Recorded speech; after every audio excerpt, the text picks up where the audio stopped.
would you tell us? She goes, well, I have a dog. And she said, can I tell you how I named my dog? And we said, fine. So think about anything within the naming arena. And as I'm sure I'm talking and BJ was talking, you're already thinking about what story you're going to tell somebody. This time you're going to be done in pairs. And because we are an odd number, I may be somebody's partner. So don't get scared. I'm just another person in the room with you. And we're doing this as a think. So you're thinking right now about the story you're going to tell. We're going to pair you up and you're going to share your story with that person. Again, remember, when you leave your breakout room, do not leave the meeting. Okay, just leave the session and there'll be a timer there that indicates how much time is left. So BJ, how much time are you giving us? So I'm only going to give you 2 minutes. Obviously, if you need a little more, but see if you can get each story in within 2 minutes. Everyone, it seems, was able to get into the breakout rooms pretty easily. So hopefully that happens. Okay, so here we go.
So I did notice a few people may have had trouble getting into the rooms. It took a while. Fiorella, you're having some technical difficulty, and I know Bianca, I see that you do as well. So I'll try and keep that in mind as I'm doing. Did you get a chance? No, you came in right at the end, Fiorella, I saw. Yeah, it didn't let me connect into it. Yeah, I'm sorry Okay. about that. So could we ask you, Fiorella, I'm going to put you on the spot. Could you tell us your story that you would have told your partner? Sure. My name is actually Italian, but I'm not Italian. And my mom knew a nun when she was in school, and she was like, "Oh, she's so nice." So she saved the name for when she had a girl. Even though the second Wonderful. girl, but and that's Very still my nice. name. Yeah. And did anybody hear an interesting story? Did anybody hear an unusual story, an interesting story? Oh, good, Mary. Who was your partner? Yes, my partner was Veronica, Okay, so could you tell us Veronica's story? Sure. I absolutely love her story. I think it's very special. She said she was in the adoption process, fostered and then adopted. And when she became adopted with her new family, they gave her the option, of course, to take their last name and also to take a new first name. So they went through a short list of names and she picked them out of a hat, and Veronica came out of the hat, and that's her name. Oh, And I think Donna, that's so sweet. and my partner was Donna, and Donna, that was such a connection then to your story. So you see how we can make connections, and we can do this non-verbally through those pieces. So imagine what it's like when you have a class of 25, if not more, students every year. And we say, okay, so Barbara, can you answer the question? And everybody else is just listening, which is not a problem, but how well are they deliberately listening? But when we do more turn-in talks, more partner work, we are actually increasing the amount of speaking time amongst our students, because you know what? Not everybody's going to be able to tell their story to this group. But we made sure that you had deliberately the opportunity to speak to a partner. So when we were debriefing, and I did put Fiorella on the spot, the other thing is I said to Mary, Veronica's not going to tell her story. We had to test Mary's listening skills. So that's where, again, it was tell us what you heard. Now I'm looking at the names, and pretty much I know the names of the students that I can pronounce, but I'm going to ask if I'm pronouncing this right. Is it Moises, or do you have a different pronunciation? So the way I pronounce, well, I've always pronounced it was Moises. So I guess the Moises. I is a little bit deeper, I guess, in a way. Okay, Mhm. thank you so much, because that's going to be critical to your homework. So thank you for sharing that. All right, so, oh, I did, BJ, were you raising your hand? No, okay. I saw your hand go up. So we have the second bullet that says identity theft. And that's exactly what has happened historically. Barb, When, Barb, before you go on, yes, I just wanted to share with everyone, but specifically with Veronica, are you familiar with the story, The Name Jar? Because it sounds like your story is very similar to that book, and there's a list of books in the back that, again, helping students make those connections with literature. But thank you so much for having, and I hope you were okay that Mary shared your story.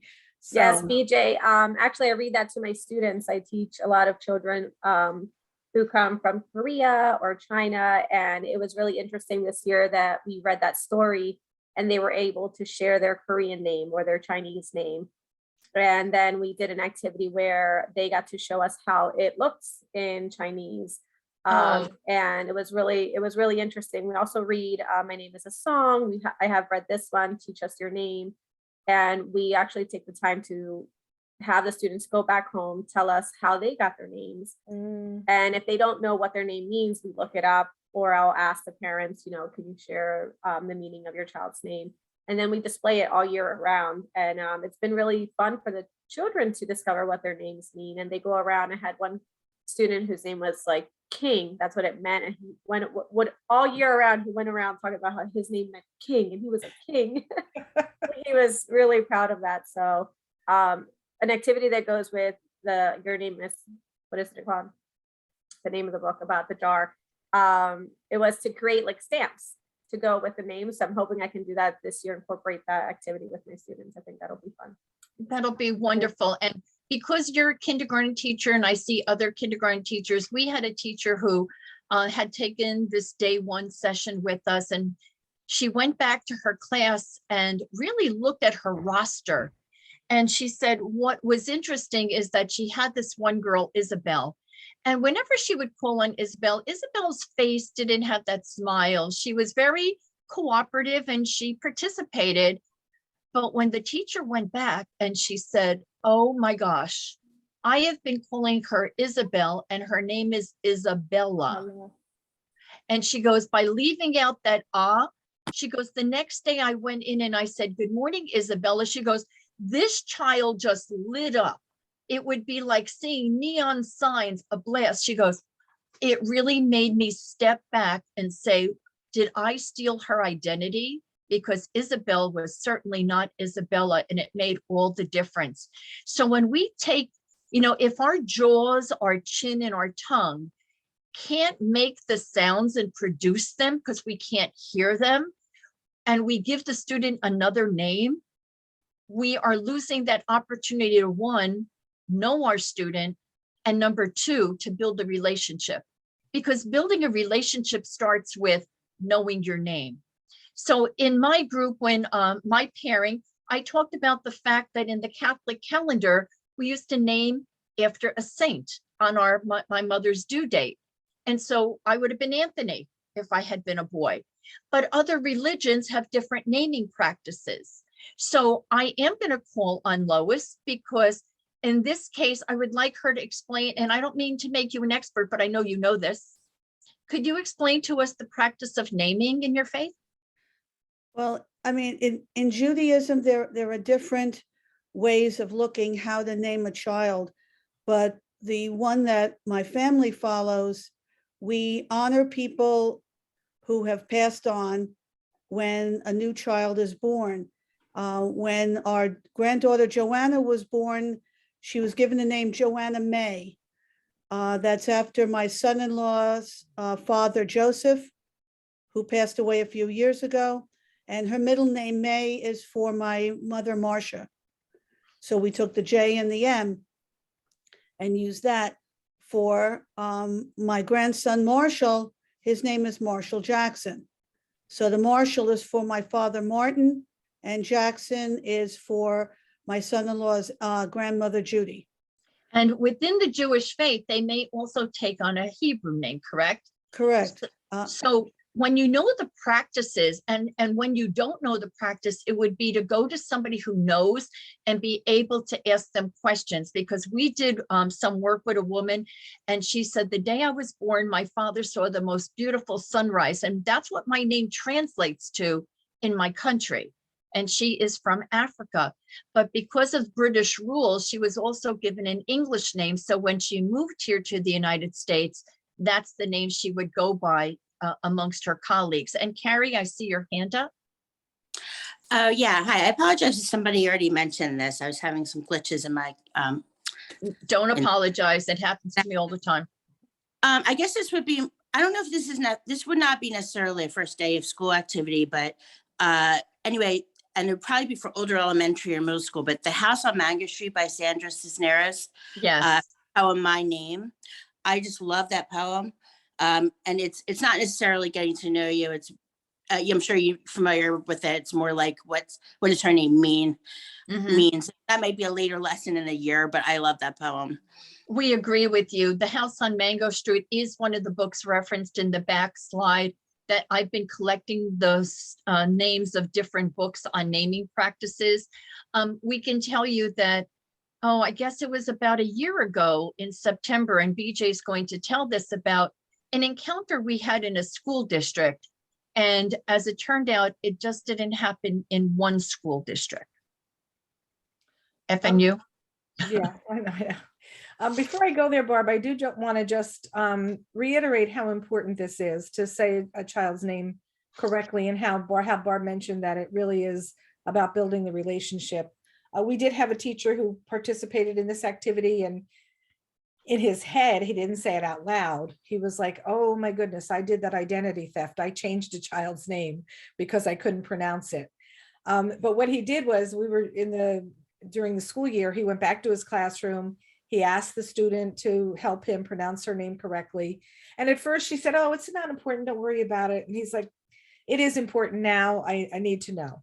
And he shared that it took him about a week to practice and to get it right. But more importantly, he shared how by doing that, the relationship with that student changed. He said she was someone who sat in his class, never raised her hand, never participated, never asked for help, one of the trying to fly under the radar. But once he took the opportunity to get to know her name, she started to feel more comfortable with him, and she would come up after class and ask for help. Could she come after school?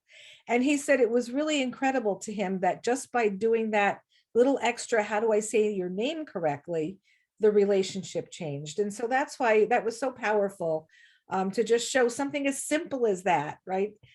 Makes such a difference. And we know that your relationship with your students is what it's all about. And so just that little thing, you know, at the beginning of the school year is so powerful. And I just wanted to share that. I do see some hands up. Yes, Lois. Greg, go on. One thing that we always do in the classroom, and I say this to the kids, if I am trying to pronounce your name and I'm not sure, I'm going to ask you to tell me how to say your name. And if I try it on my own, I ask, did I say it right? Mhm. And, you know, they'll correct me if they need to. And I say to the whole class, I don't mind being corrected, because that way I get it right. And if I mess it up, I want to know about it. And then I give them the example of my name. I say, you know how many times I've been mispronounced?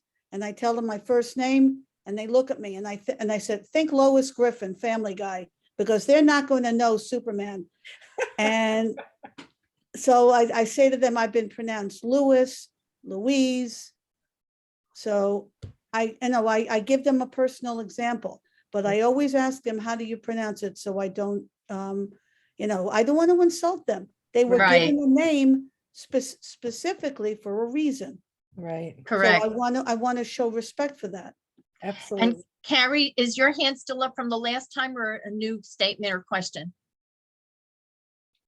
Okay, she might be.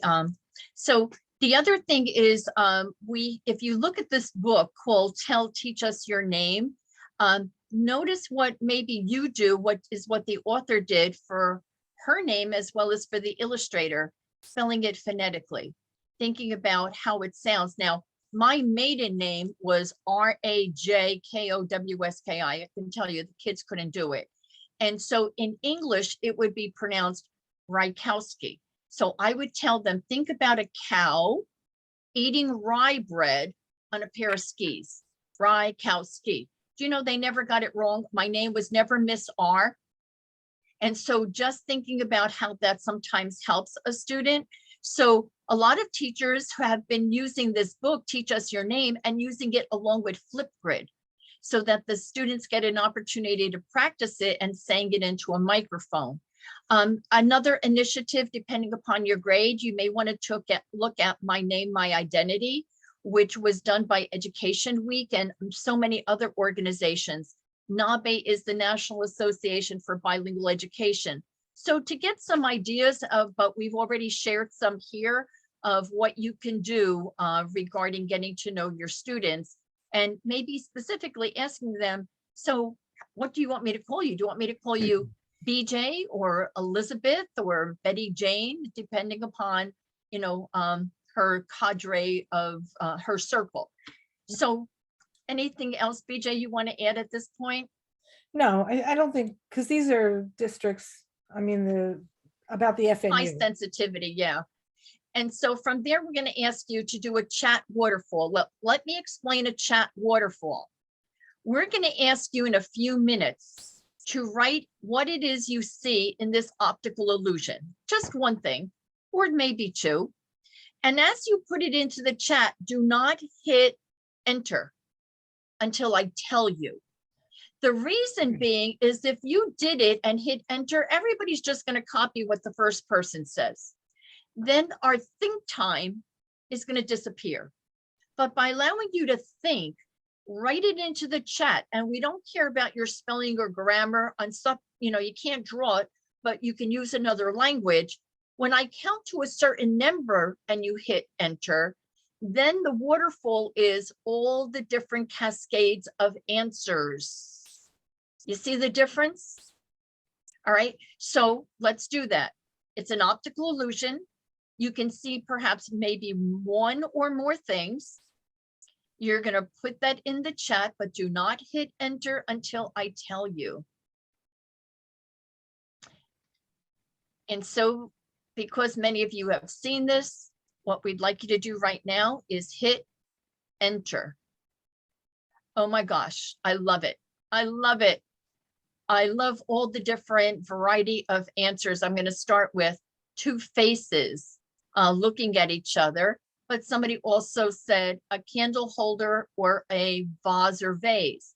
Two people, an hourglass, two faces of vase or vase, two faces in a profile in the shape of a vase or vase, two people facing each other, vase, vase, two faces looking at each other, a white vase. Oh, I like that brought in.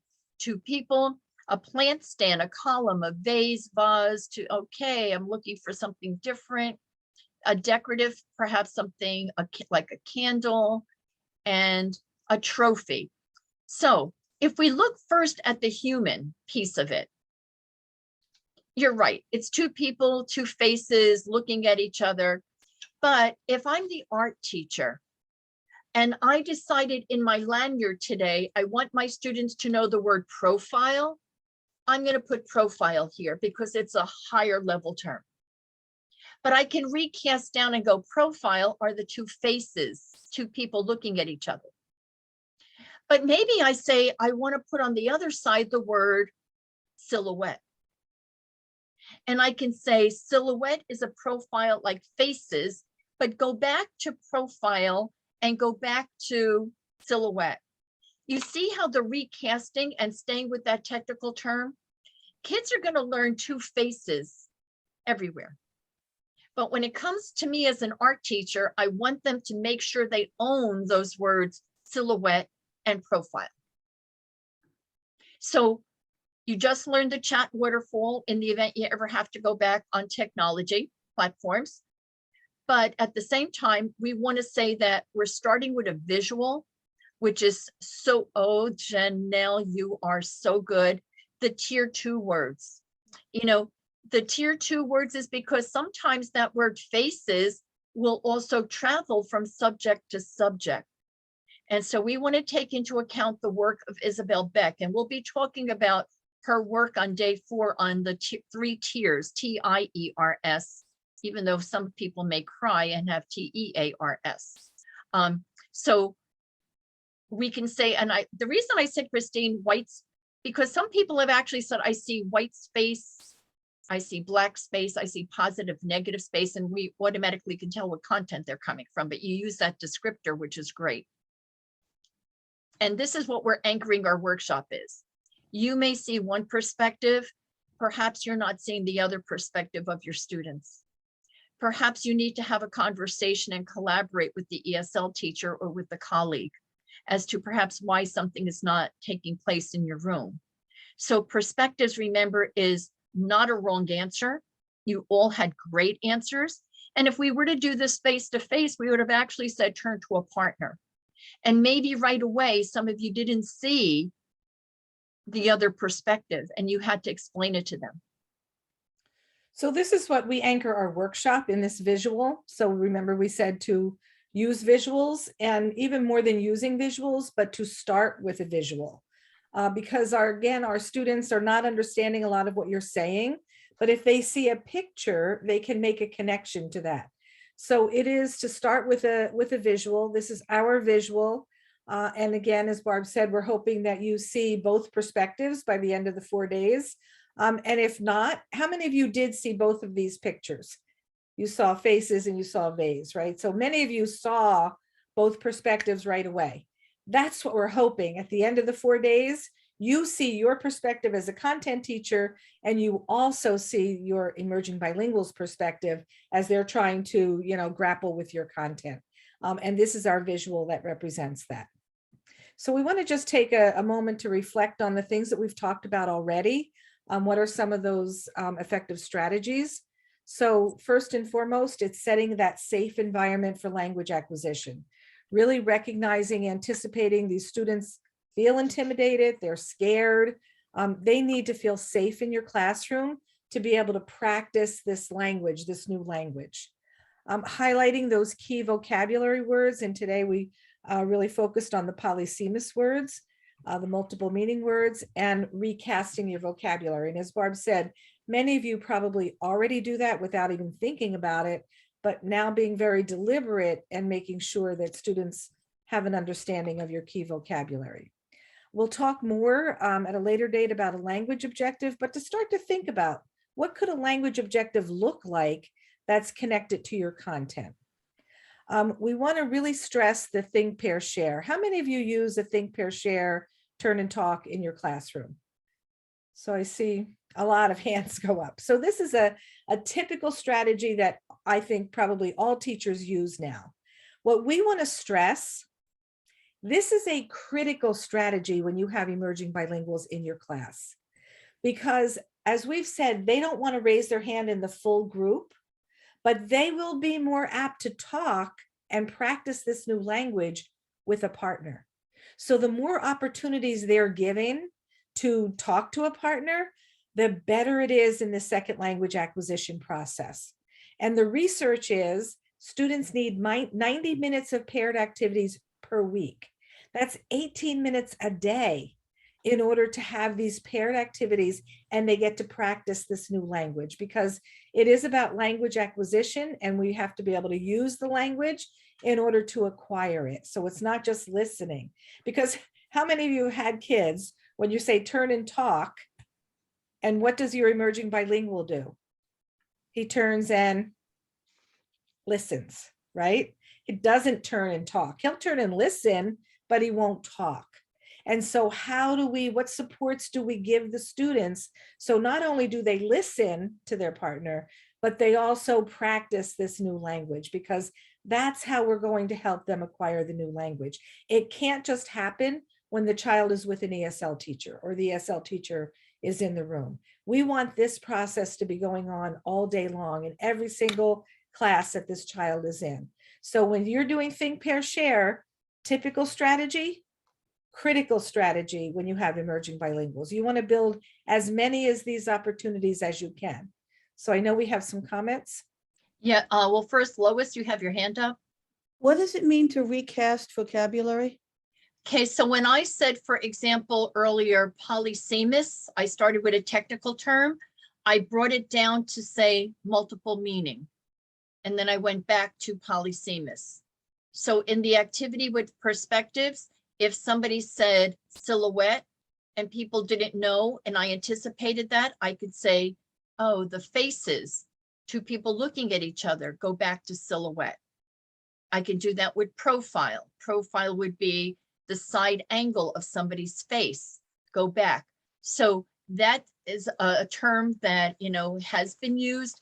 Others say, oh, that's nothing more than just giving a definition, or, yeah, but we're doing it in a word or a phrase. Thank you.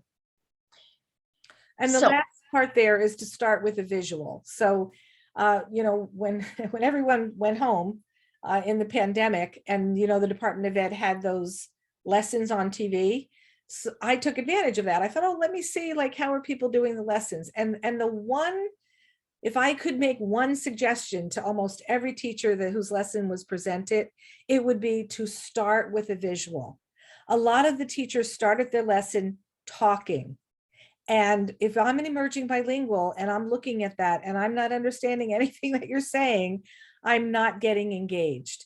But having a visual to start and then talking about the visual, using that visual, that's a way to engage all students. That's that universal design for learning. So not just use visuals, but actually at the beginning of your lesson, have that visual so students can have an idea of what that lesson is about. So we want to share with you. Did you have something, Barb, that you wanted to, before No, we go on? I checked the chat room and I checked for the hands.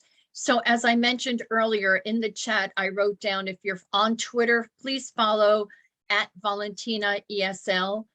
She's been doing a lot of work for a company called Saddleback, and they give a lot of free webinars. So I go on them, and then when I can't attend, they're archived so I can go back in. And she's really an upcoming name in our field. But here's an expression: a picture is worth 1,000 words. How true it is based upon BJ's description and of the rationale of why we need a visual. So here's something that she did that we decided to adopt and put into our session. Well, I don't know if she created this, Barb, but. Okay, well, we stole it from her, and if she stole it from somebody, because, good teachers just steal good ideas. Don't go on Teacher Pay Teachers because you're paying for it. We're talking about it freely. So this is called a picture word induction model. You'll see it as PWIM. And it incorporates this idea of starting with a visual. So whatever your lesson, your content is, and just to share with you, this is an accumulation from a whole week that you see in front of you. But what you would do is just start with that picture. And from there, you're going to start to be student-centered and ask the students to identify 3 to 5 words that they know from that picture. So each student is going to write down 3 to 5 words that they know.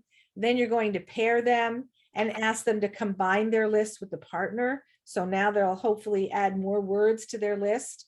And then as the teacher, you're going to elicit the students' responses. So many of our teaching evaluation models really want to see those student-centered activities, right, that start with the students. And this is a great example of that. So the students are going to give you the words that they know from this picture. Now, if they don't have the words that maybe you want to add, you may add them in here at some point. But your emerging bilinguals, they may just know the word boy and girl, and they get to participate in the lesson. You're like, great. You write the word boy, you write the word girl, and you label the picture. So that would just be day one. Looking at that picture, eliciting the language that they know, connected to that picture. The next day, when you revisit this visual, you may want to have the students categorize them. So you see down in the bottom, they categorize them living, non-living. And again, using that same vocabulary, and now they're doing a little higher level activity that they're categorizing them. Day 3, you have a conversation and you ask them with their partner, what would be a good title for the picture? So you see up here, you elicit that, you write again their answers up on the board. The 4th day now, when you reintroduce and you share this again, we'll say, oh, let's talk about this and make some sentences. So with their partner, they're going to use some of these words in the picture and they'll make some sentences. And finally, that last day, you get them to write about the picture. So using that vocabulary and writing it. So it's called a picture word induction model, and there are variations of it. The next slide gives you this process that I just shared with you. However, if you were to go to this link, this is a variation of the model, but it always starts with the visual and building from vocabulary. Now, this model is a little more, let's see if I can. And BJ, while you're looking for that, I looked it up as the student researcher, and I put it in the chat that in 90s, it was created by Emily Calhoun. Right, yeah, that's and right it, here on this page. Right there. And so her whole purpose was to meet students where they are, grow their language, and add to their content knowledge, because and their content language. And one thing that we haven't talked about this population that you probably, many of you have, but if you have students who have interrupted education, maybe they're in the upper grades and they can't read in their first language, and here they are 10 years old or middle school or high school, this is the best model to start that literacy instruction with.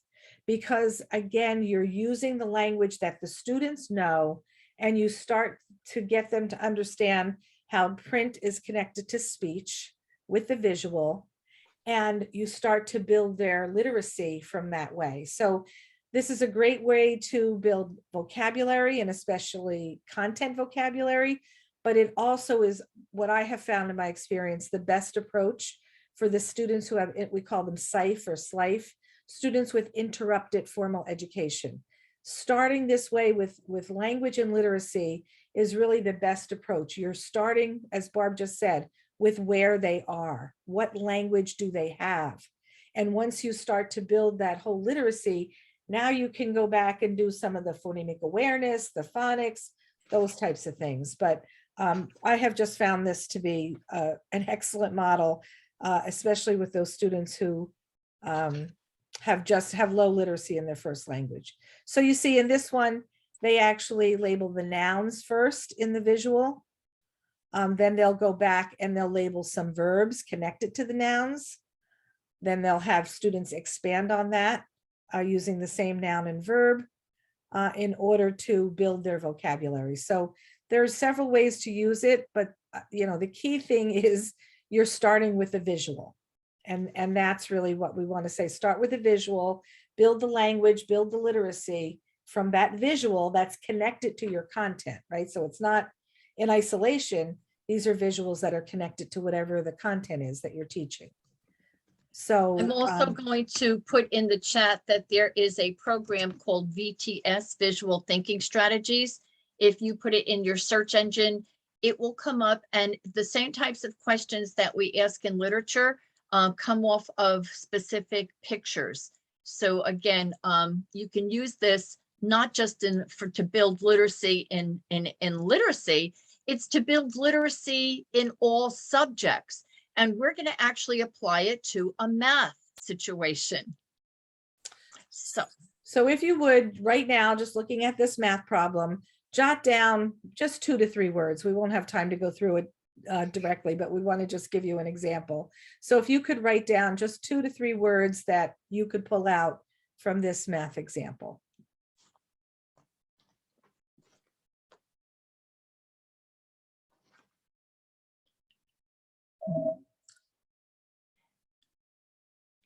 And rather than go through the chat, we're going to ask you to please unmute.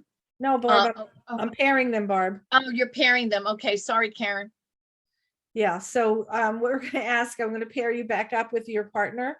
And if you would combine your 2 lists, you're only going to have a quick minute to do this. So just share your words and put them together into one list. And BJ, we're now at 18 people.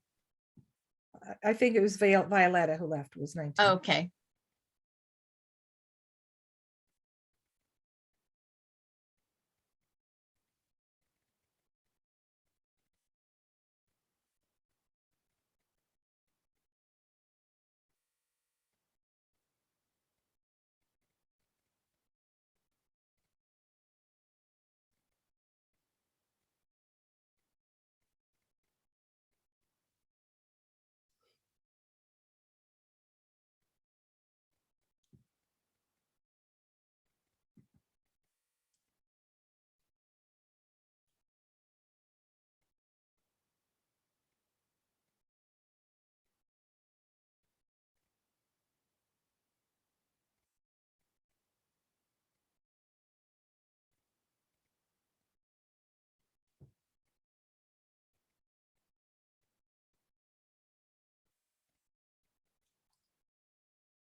Bianca, we should just let you stay here and we'll do the activity together because I see how you get stuck in cyberspace there.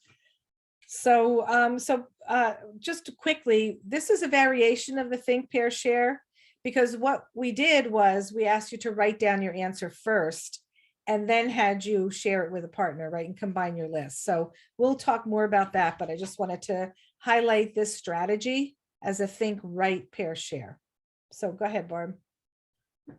So if we could have someone share words from either this picture or these numbers, if you could. So if you could shout out one of the words, so BJ's going to write them down.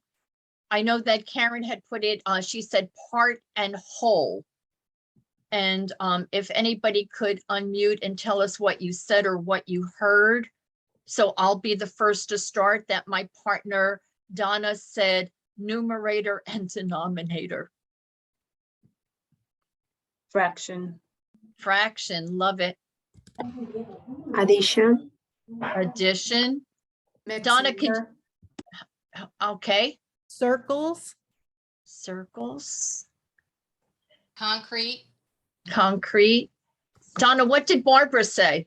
Barbara said green and add. I'm not wrong. I'm not wrong. I'm telling you what I see. So this is, again, think about your students. If they're an emerging bilingual, they may only know their colors. What else? Colors, equal sign. Equal. And signs, yes, because we say they're called equal signs. Anything else? Total? total. And we're gonna take one more. Parts. Parts, okay. So what if I would have said pizza pie? Ooh, What if I were to say Trivial Pursuit? Now somebody might be bringing in their background knowledge and you say like, oh, well, you know what? I didn't think about that. So what we just did is had you think and you were writing, we were building in additional think time. We paired you up, right? And so now the thing is we were able to share not just with a partner, but the full group. The next step would be, is there someone here who could make a sentence using the words that we have in those that BJ was writing that we elicited from you? Make a sentence, a numerical sentence, speak it out. Well, and if I could just model, a simple sentence would be 4 is the numerator, right? So I'm using the word for the number 4 and one of our academic words, 4 is the numerator. And that would be maybe somebody at a very lower proficiency, but can somebody else make another sentence?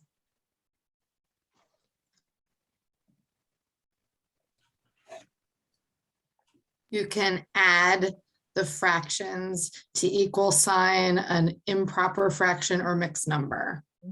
Okay. And we could say 2 parts are green. So again, giving you different levels of language. So some might be more complex, but allowing students to say 2 parts are green. The circle is all green, right? So thinking about different levels of language and how students would be able to participate and use the language that they know. At the same time, they're going to be hearing other students using a sentence that was just used, right? So for the add the fractions and you'll get an improper fraction or mixed number. So it's a way that we can use that PWIM in math, that we can even, again, think about, and we may not be able to have a title and things like that, but it would be a matter of how do you categorize some of these words and getting the students to use simple sentences and then be able to ultimately say or write the sentence. So the idea is we can use this model of starting with visuals in all content areas that will start to build the academic language, because that really is our focus. We know that our students pick up the social language rather quickly, sometimes to our detriment, right? We're like, where did you get that word? But what happens is they come into school and they get into your math or your science or your social studies class, and they don't have the language there. So we really want to focus not just on social language, but also really focusing on the academic language and how do we build it and get the students engaged and participating. And if the student uses their first language, you know what? It's perfectly okay. You know, this is, again, what we have to understand is they're trying to tell you, teacher, I know it. So it's not just about vocabulary, it's about sentence structure and content knowledge simultaneously. We're going to go into another activity right now, and we're going to be having you in specific groups. And it really goes back to what we stated in our objective. We want to talk about that second language acquisition process and how that really is going to impact them acquiring another language. So a strategy now when we've been doing pairs and triads, now we're going to be working in small groups. So we are huge proponents of having a protocol that all the students are going to use in order to ensure or encourage participation. So you could make a copy of this slide only, not of the other slides. They need to stay as Google Slides. And when you get into your group, if you could just put the names, if one person can become the recorder and put the names of the people in your group around the circle. In your group, you are then going to decide for someone to be the facilitator. And you can see the facilitator is going to ensure that everyone in the group has a turn, has a chance to speak, and paying attention to that. The recorder, as I said, if that person would take notes. So when you get into the Google Slides, what you'll see, you'll have this slide and the recorder is going to, as people are talking and giving their answers, record the notes. Now, Barb mentioned the factors that affect learning another language, and we divide them by internal, meaning what does the child bring with them that we have no control over, and external, what do we have control over as educators? What are some factors that we can do that will help this second language acquisition process? So that's what you're talking about, and the recorder is going to jot down. You will be able to share your screen in the breakout room if you choose to, but everyone has it. So as you're writing, your group members should be able to see it as well. The last step is that you choose a reporter. And so before we close out of the Google Slides, the group, you'll select someone, not the facilitator, not the recorder, someone else, who will report out for the group. Now, know that you're not going to have to talk about everything the group talked about. You will only have to choose one of the things that you talked about and report that out for the group. So if you're interested, make a copy of this slide only. You'll put the names of the members in your group here. Make the decision of who's the facilitator, who's the recorder, who's the reporter, and then have your conversation. And again, the conversation topic, discuss the factors that you think affect learning another language, both internal and external. So brainstorm ideas, and the recorder will capture those ideas in those charts. So if you're in room 1, you'll go to slide 25. If you're in room 2, 26, and so on. Now, remember, some of them could be positive as well as negative. Think about why in your history that you've worked with some students, why is it that they've acquired the new language faster than others? Maybe so perhaps some of them haven't. And that will add to your thought to elicit some of those answers. So we'll be able to kind of monitor how you're progressing. So if we see that people have their charts finished in less than 6 minutes, we'll call you all back. But if I see that, people are still working on it, we'll give you those full 6 minutes to come up with those factors. Are there any questions at this point?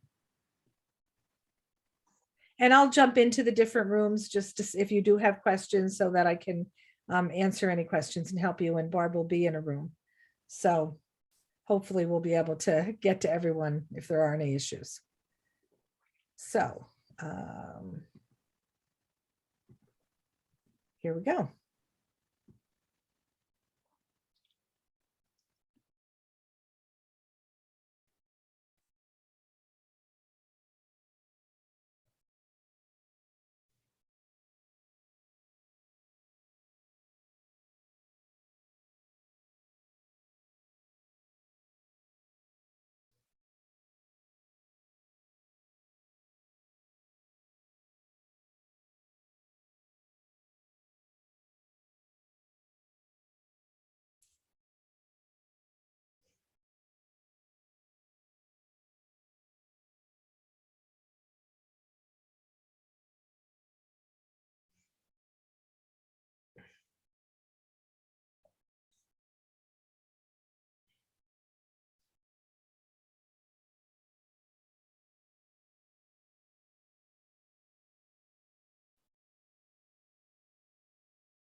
So here we are.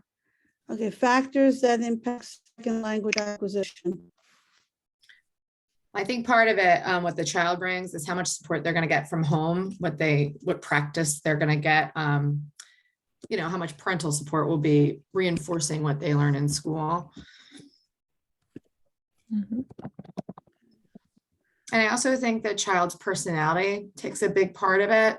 This past year, I had a girl who was from Turkmenistan, and she was like totally bubbly and personality plus, so she was more apt to speak more in groups, where I had a kid from Japan who wouldn't speak at all. So I think their personality.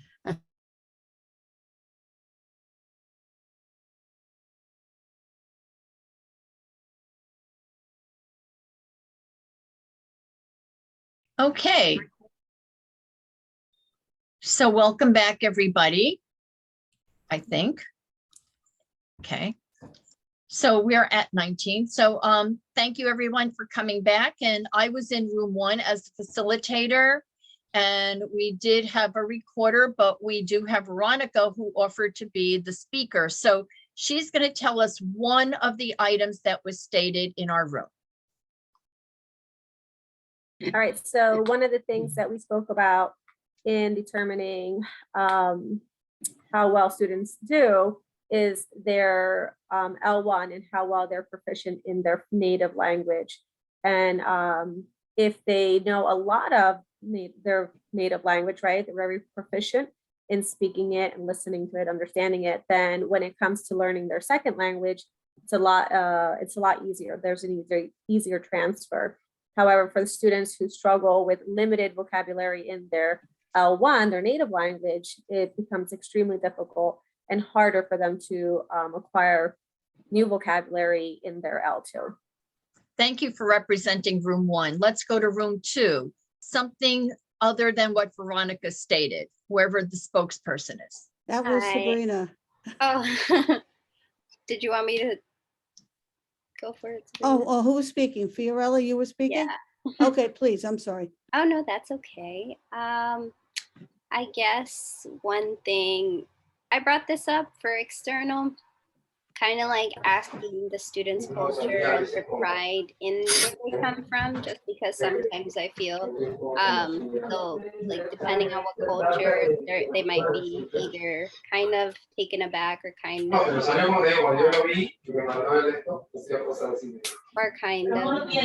If somebody Could mute, please.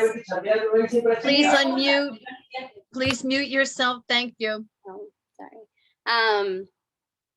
That sometimes they may feel like you're kind of forcing them to assimilate. So to just remind them that they can appreciate their roots too, Yeah, while also learning English.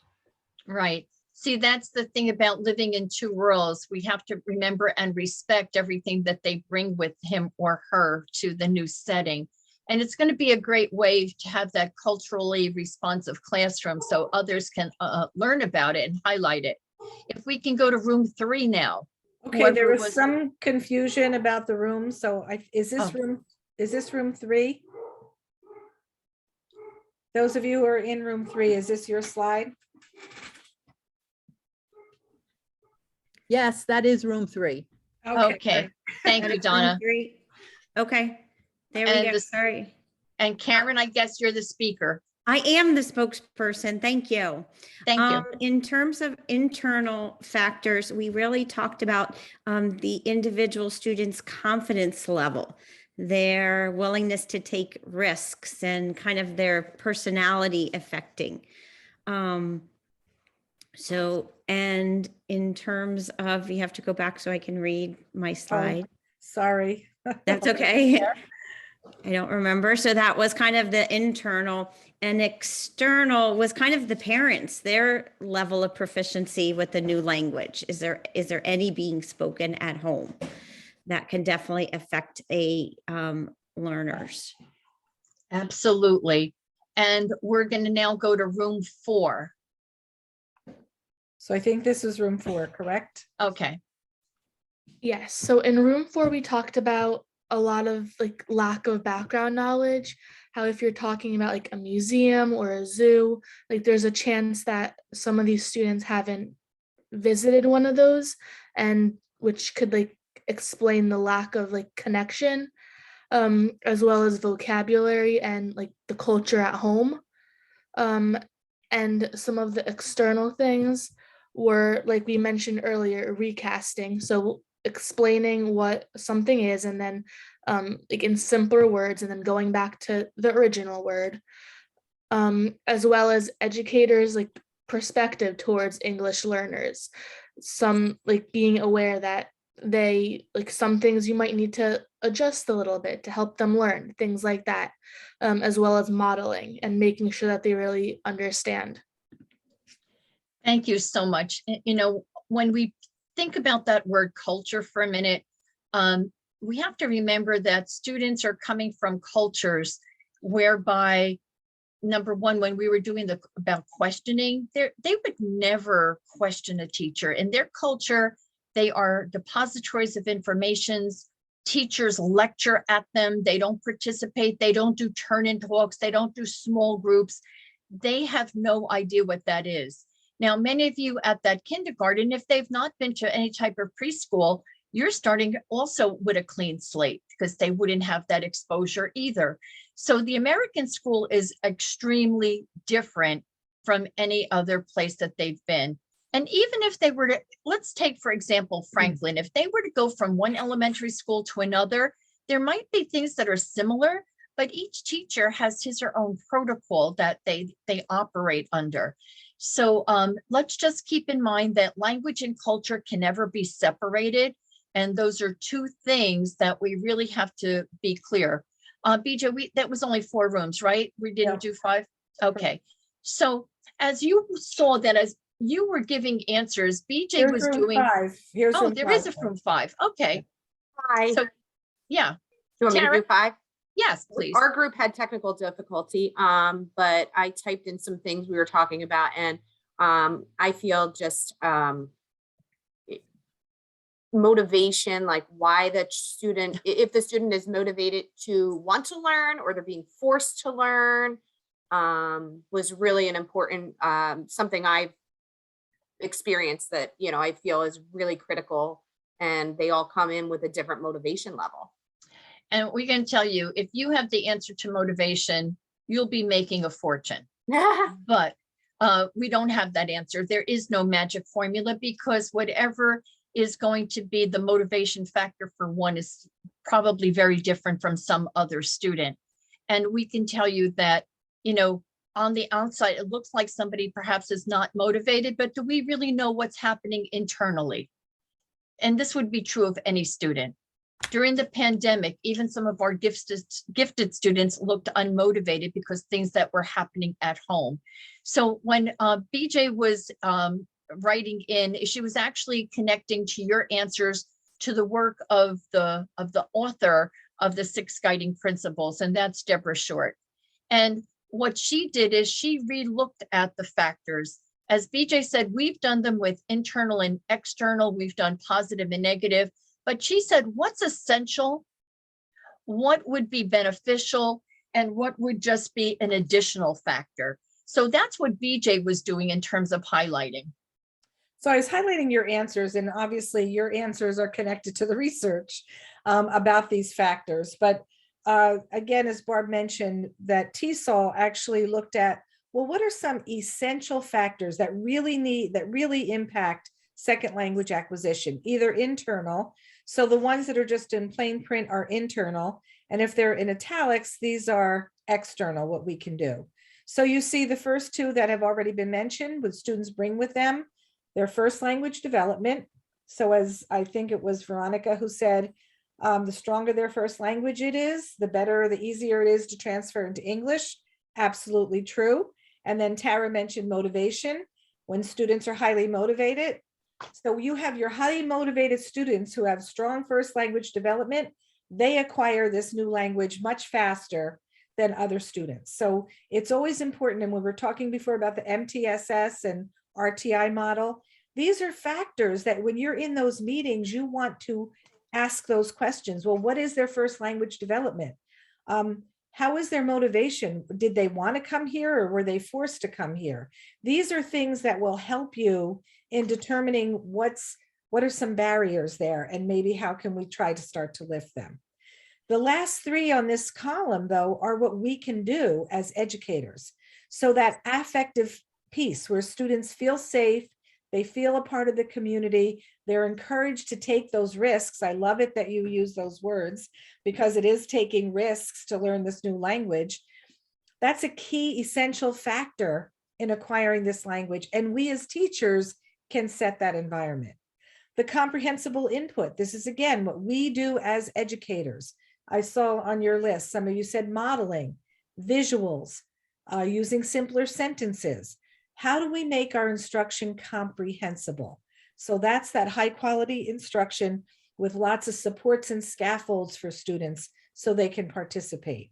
And the other one, and this is why we are such broken records about turn and talk and think, pair, share, they need opportunities to deliberately practice English. So lots of times when you're a content teacher, your focus is on the kids getting the content. But when you have emerging bilinguals, we want you to have as much focus on giving students that opportunity to deliberately practice the academic English.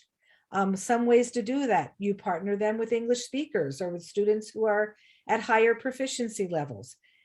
And really, by virtue of the fact that they're in your classes, that's that purpose and opportunity to use the new language, right? I need to learn math. I'm in the math class. That gives me a purpose. As opposed to when Barb and I first started out, you know, we have to tell you, we taught in silos. We taught language in isolation, not in content with, not in connection with content.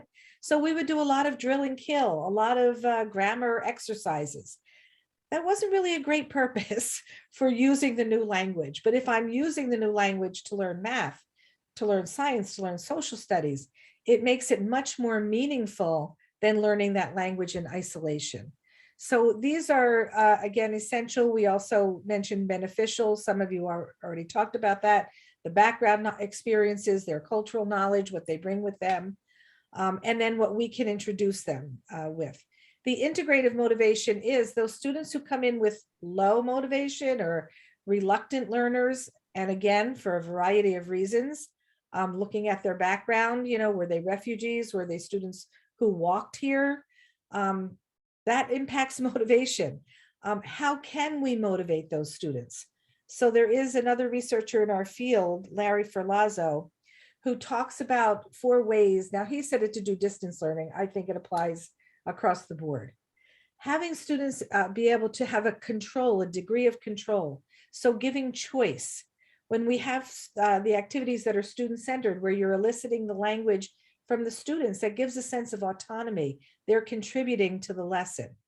The competence, right? Again, these students lots of times feel like, oh, I don't understand anything that's going on. I can't do anything. How do we ensure that they have success in where they're at in this process? So keeping that in mind. We talked about the relatedness. So having students feel connected to others and feeling cared about.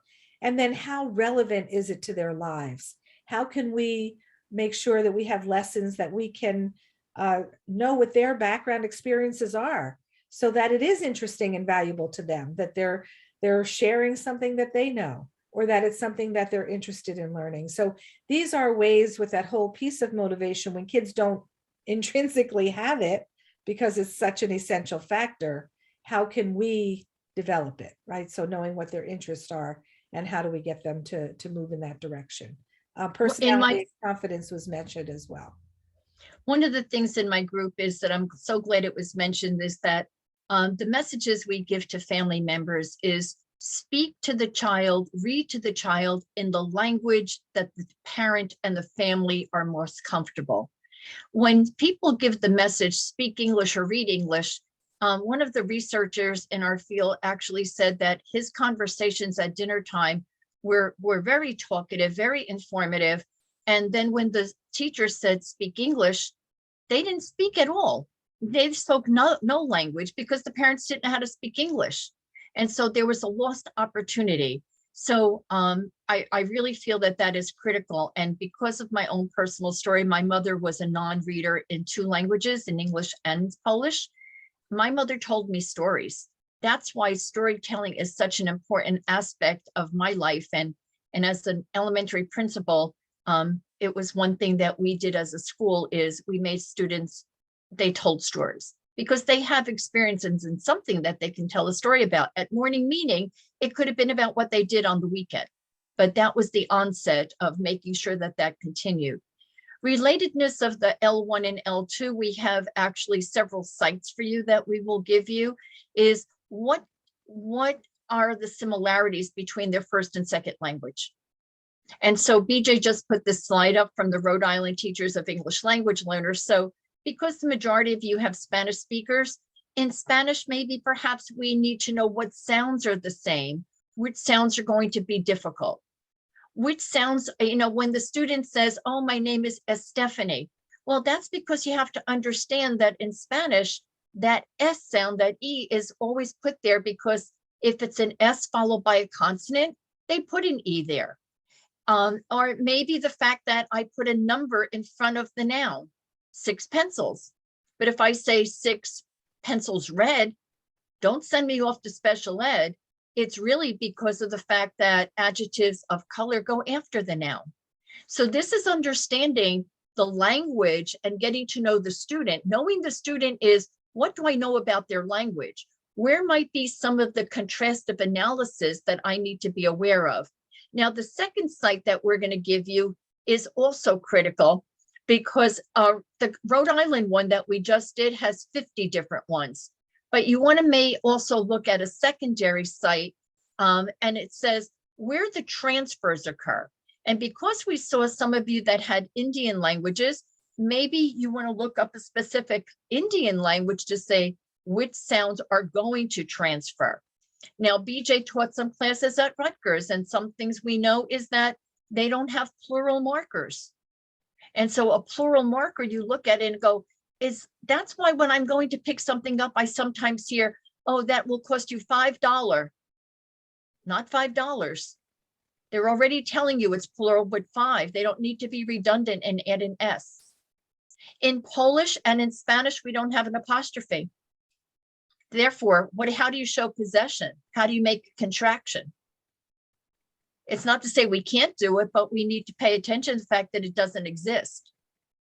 And think about the languages of the students you have who have a different directionality. Here we go from left to right when we read and write. Other languages go in the opposite way. And just because we tell a student that doesn't mean your brain is automatically going to go that way. It needs to have 12 meaningful interactions before it starts to become permanent in memory. So again, we're trying to give you some resources. We hope that they're beneficial to you, and really show yourself off when you talk to your administrator, when they say, oh, why did you do this? It's because I know my student. And that's how you make that connection. So I love this chart. And especially we have lots of lower elementary level teachers who were involved in phonics and phonemic awareness. So this is telling you in that list of languages up at the top, whether that sound even exists in their language. So you may be trying to teach a sound that they can't even hear because it does not exist in their language. And so it's a great resource so that you would really say, oh, that's why a student, like we're looking at O as in home and road, that's why that child from Cambodia who speaks Hmong, they're having trouble with that sound because it's not a sound that exists in their language. So we want to be aware of that may be why. Look at this one, the R controlled, all this space. So there are lots of languages that do not have R controlled vowels. So that's going to be difficult for a lot of students.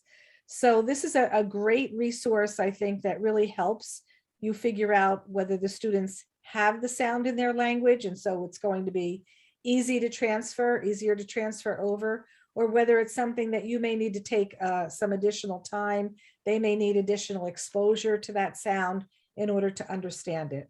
And I think we can really appreciate, we have a great audience here that can appreciate my experience. So I grew up in Cherry Hill. I don't know that I shared that with you. No, you didn't. So I grew up in Cherry Hill. And then I went to college and I headed north. And when I got to college, everyone, as you can imagine, told me that I talked funny. And where was I from? I'm from New Jersey. And it took me really, and I couldn't hear the difference, just like I just said, that people can't hear the difference. I'm like, I'm saying the sound the same way you are. They're like, no, you're not. Like, it's very different. And it wasn't until I was up in North Jersey for a period of time, and I distinctly remember when I heard the difference. I was at a field hockey camp, and I heard other players talking, and they were from South Jersey, and I heard them say, oh, I have to phone home because I need a coat. And I'm like, wait a minute, is that how I sound?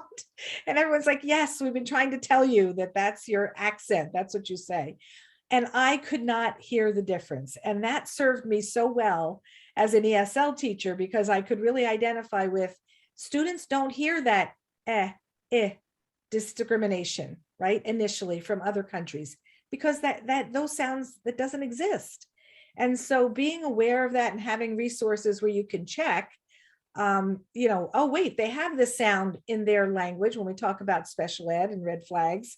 So, and they're not hearing it. So what's going on here? So if the sound exists in their first language, they should be able to, hear it and produce it in English. If it doesn't exist, they will need a lot of exposure to hearing that sound before they can actually master it. So it's a great resource, and especially for our younger grades here who focus a lot on the phonics and phonemic awareness. So Just in other factors that I think were mentioned, I saw age on somebody's list, definitely plays a part. Socioeconomic factors, we know that plays a part in English speaking students. Obviously special needs, it goes to what Carrie had brought up, that students may reach a threshold, and it may not be that score that you want on the access, but because of their special needs, it may have that impact in hitting that score. And so one of the main things that more people have been seeing is the trauma and anxiety. And it's not just from COVID, but we're talking about the fact that how have their journeys come here. For students who have come here, walking here with unaccompanied minors, for students who have gone to detention centers, what has been their journey and what is their life here is really playing into that anxiety and trauma. So we're not taking that as a negative. We're saying is that we need to remember that that is an additional factor, but as the authors have looked at it, it is clearly not one of the essential factors. We need to keep them comfortable. So there's a slide that Valentina Gonzalez has from the Twitter, and BJ is going to pull it up. She talks about the affective filter. We each have one. It's making sure that students are comfortable in their environment. We hope that you're comfortable with us, because I think it is, because people have been raising their hand, asking questions, commenting, and not being dependent so much on the chat. And even when we're face to face, is that we want you to feel comfortable. So taking a look at the things you've already said about the motivation, do they have that self-confidence? Are they the risk taker? And how much anxiety is being built up. So all those things are clearly, and please, with error correction, I'm sure it's none of you here, but for others that you may see it, please tell them they can't correct everything, because that's going to really depress the child if everything is corrected. And we want them to feel that they have, that their barometer as far as being able to participate. So that's why we said in the virtual world, the chat has been wonderful. And if they're just sharing with their partner, and their partner says, well, my partner said, but we have to make sure that we provide all those scaffolds for comprehension, for comprehensible input. So, and a lot of these are things that we have control over, right? So these are the factors that raise that imaginary wall, and then it prevents input and blocks cognition, if you look up at the top. So if we do, as Barb said, the overcorrection, and I wanted to just mention the forced output, because we've been saying, oh, kids need opportunities to speak, they should have scaffolds.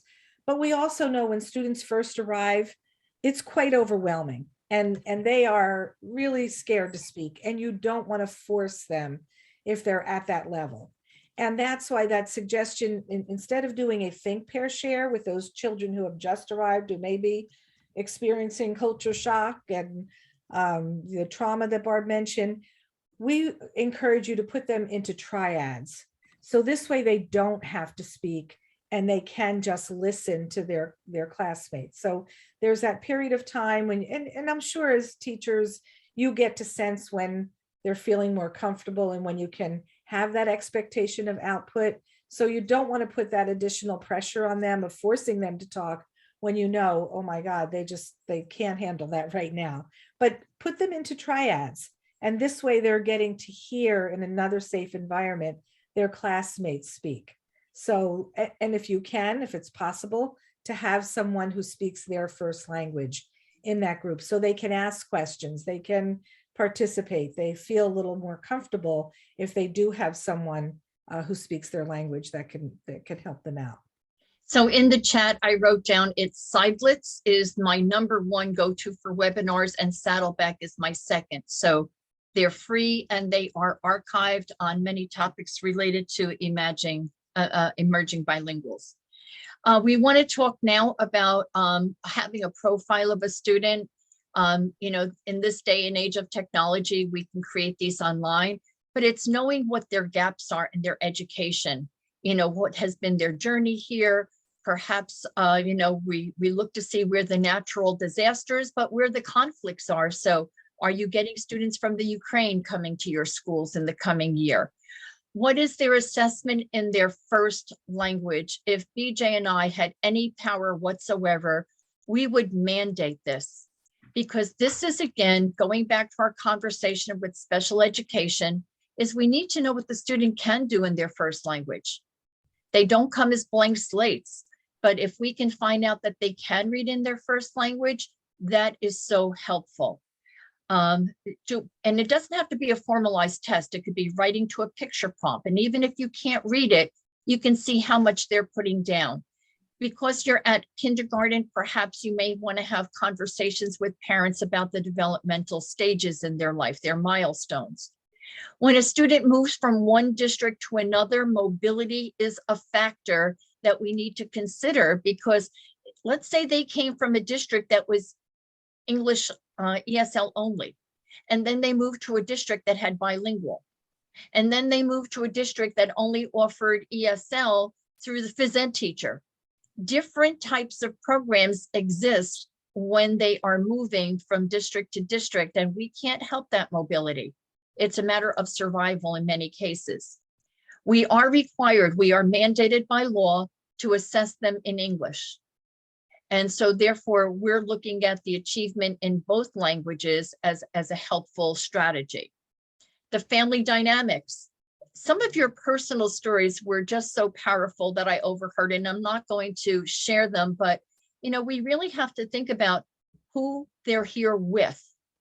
For many of our Haitian students, when we were in Roselle, some of them, their parents were killed in the earthquakes.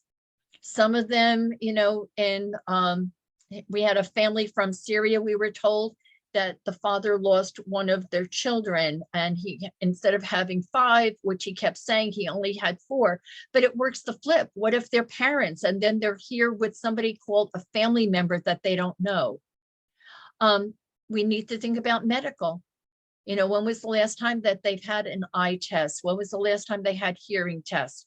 The bombings, you know, have really impacted the hearing on some of the students. And that message that we gave before with the thumbs up comes down to nonverbal. You know, in our world now, we're 6 feet away from each other, or supposed to be. Before, we used to have kids right up in our faces, and that was cultural. People were touching one another. Some cultures don't touch, other cultures do touch. And then we said, is this a good thing or a bad thing? Well, remember, continue to use it, but explain it. So the one that I do want to mention as oculesics is eye contact. I don't care if we're in our pandemic mode or not. If a student does not look you in the eye, do not think it's disrespectful. For some cultures, not looking you in the eye is a sign of respect. And the student has to live in the world of school where we say, look in the eye, And then they have to go home with their families and they have to look down to show respect.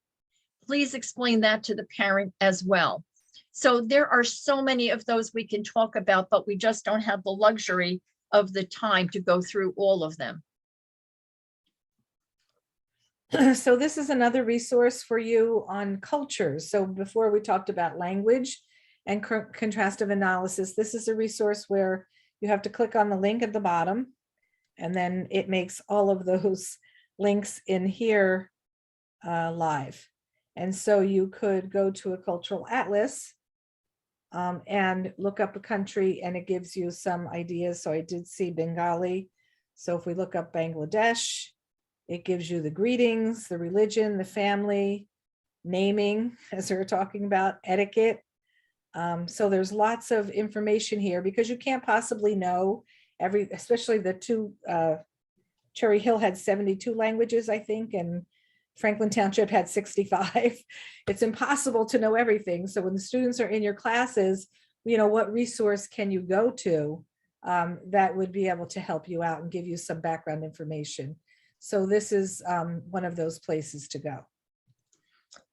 And then from there, we are going to move to the cultural iceberg.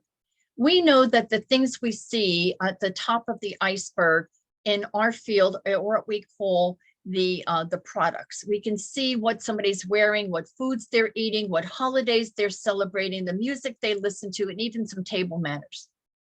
What I was getting into a few minutes ago in terms of the eye contact, the touching, the standing, the distance, all of that is at the water level.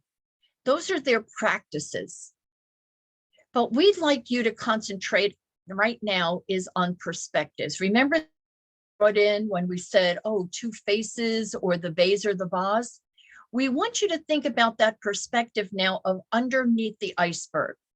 And it might be due to, so why aren't these parents involved in school? Maybe you want to discuss that. We're going to have you work in a small group right now.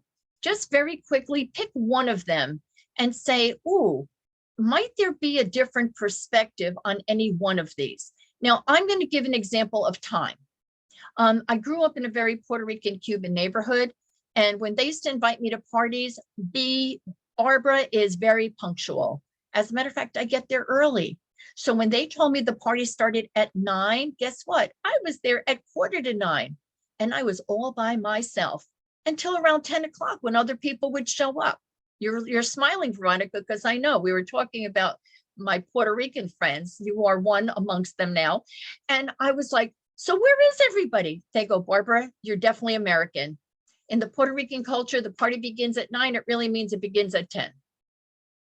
Okay, so there are certain things with time that there might be a different perspective. So we'd like you to have that conversation just about one of those. We're going to cut that short so we give you time to leave and do your homework later. Okay, here we go.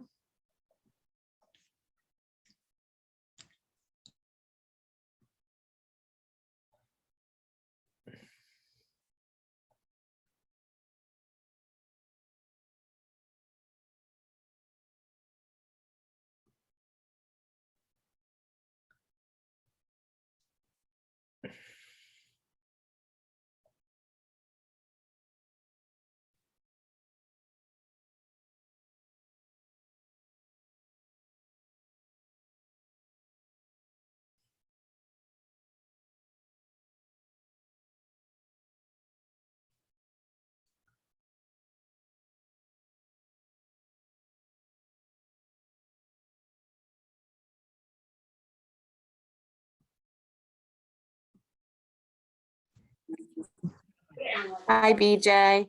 Oh, you got your people back. We have one sound. We have one with sound. Just Christine and I. Yes, Whitney doesn't have, and as you know, BJ, I'm at the doctor. Oh my goodness, Christine. Yes, I texted earlier. Yes, you did. Yes. Okay. I'm sorry. It was No. not expected. I don't know what's going on. Yeah. Well, I'm glad you're getting it taken care of, and I can't believe you're on your phone. in your Yeah, I just doctor's want to, at office. least I can listen. You know what I mean? I my sister's driving me. I said, you have to drive me. I'm sorry.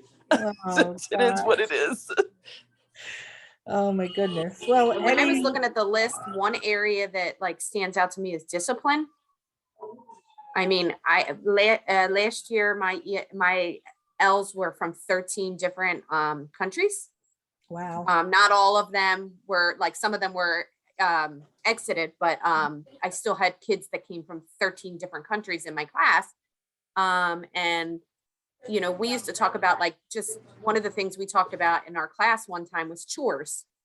And like some of my kids had heard of them, some of them didn't, you know, and then when we started talking about chores, some of my kids are like, you know, I cut the grass, you know, I do things at 7 years old that like other kids didn't. So this cultural perception of like what happens when we get in trouble versus responsibilities around the house, kind of in that discipline area, were just extremely vast. And some of them seemed like, you know, some of them had to cook for their grandmothers or help their grandmother sew, and not necessarily disciplinary, but it kind of paralleled that discipline area. Like I was in trouble, so I had to sew with my grandmom all day on Saturday. So I just find that area very interesting. Yeah. Yeah. It's very different. And we're going to talk about it in the whole group, but I'm glad you did talk about discipline, because that is something that we should be aware of as teachers. And I'll just share, when Barb was principal, you know, she would have a parent who said to her, I give you permission to hit my child. Yep. I had the same thing from an African parent has said that to me. Yeah. And she said, you can't give me permission.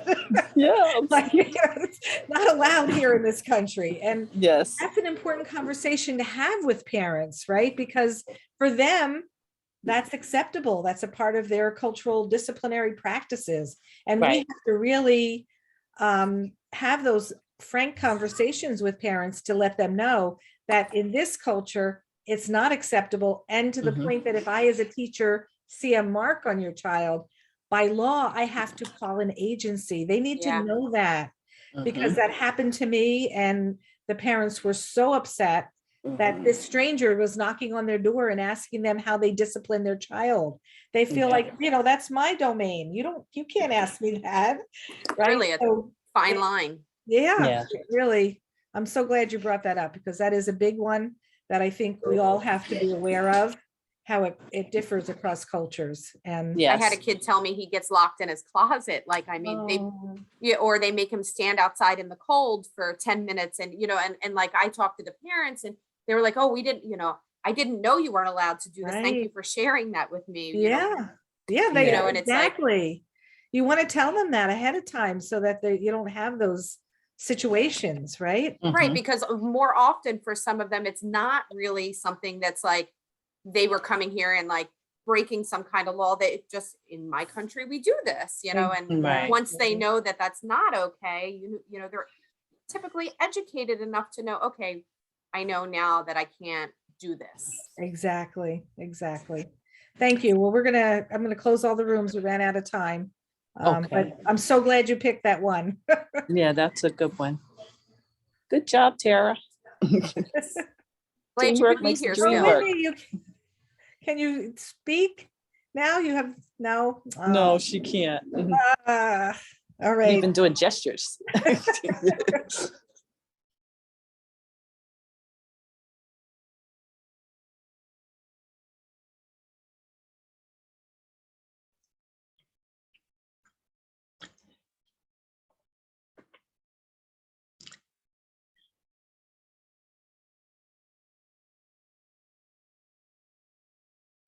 Okay, I'm talking to myself, as you could probably. Okay. So, all right. Do you see me? No, I don't. Okay, I don't know why, but I'm here, right? Yes, we hear you. Okay, something goes crazy. Is there anybody here who could share what you said or what you heard in one of your groups about one of the perspectives? I could share. Thank you.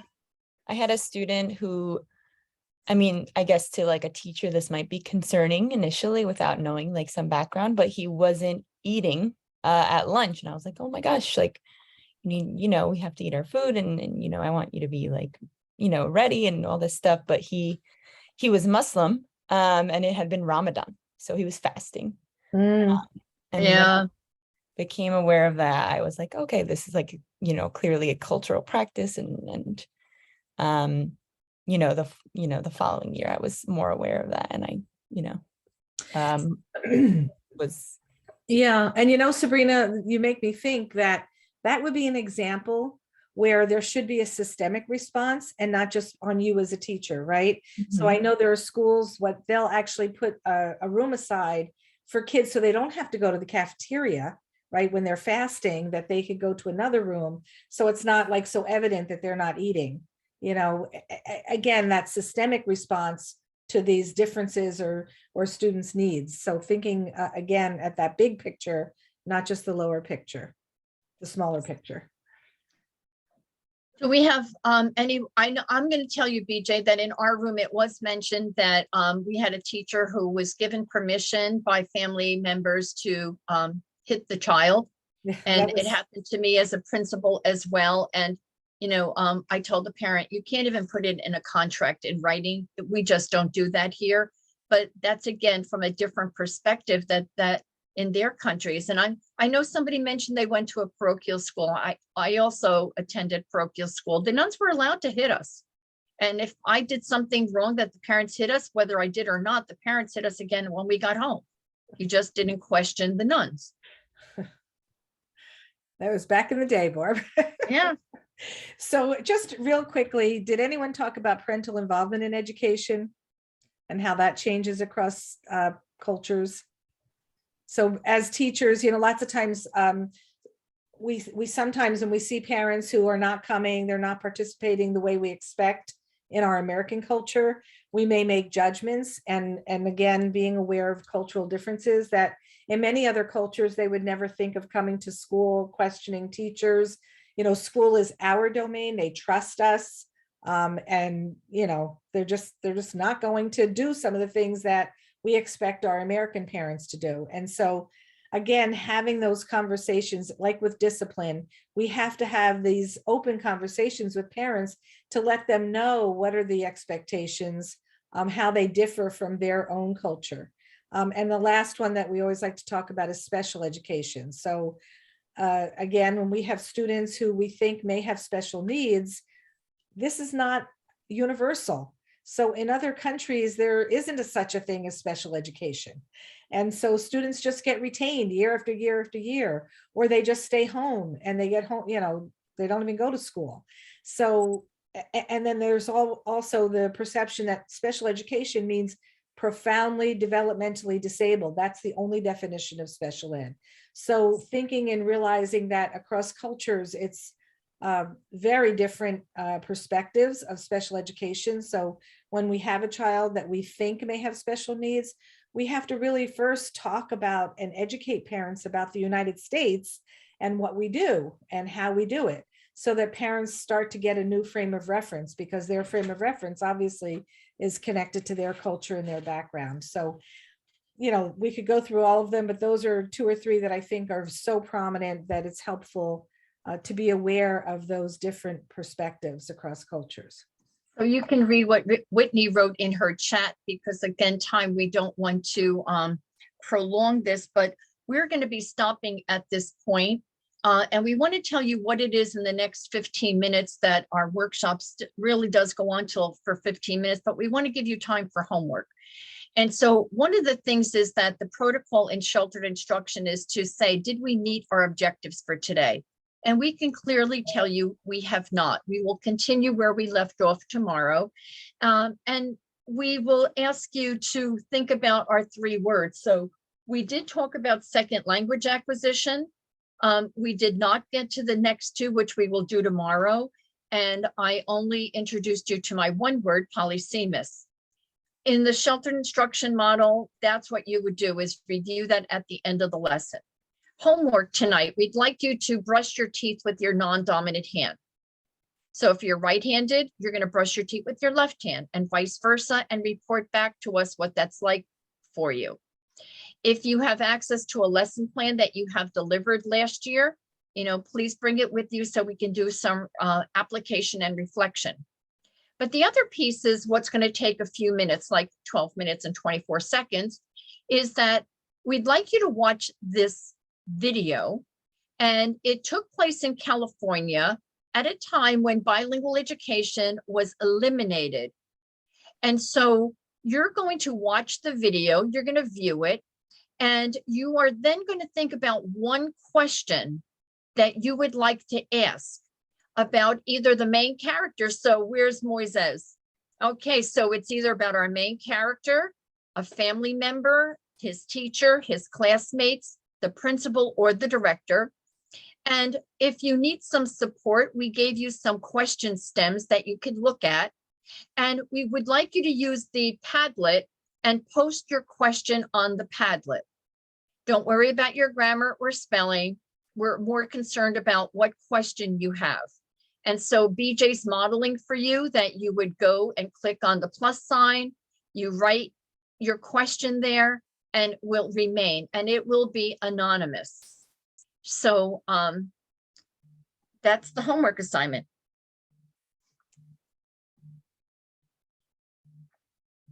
So we just want to, again, one of Valentina's things, the best teachers and multilingual learners have all these things, your content knowledge, which of course you have. Hopefully we've added to your language acquisition knowledge today. Definitely empathy, flexibility, a culturally responsive approach, vision, love, and that growth mindset, which we'll be talking more about. So we want to thank you for your participation today. And choosing to spend 4 days with us. We'll pick up where we left off tomorrow morning. So thank you See you all. tomorrow. Hope it's not raining where you are. It's just been Yeah, pouring stay out. safe. No matter whether you're in New Jersey or not, because we know some people are not. But we'll see you tomorrow at 9 o'clock, everyone. Listen for Bye-bye. tomorrow's song. Bye. Bye-bye.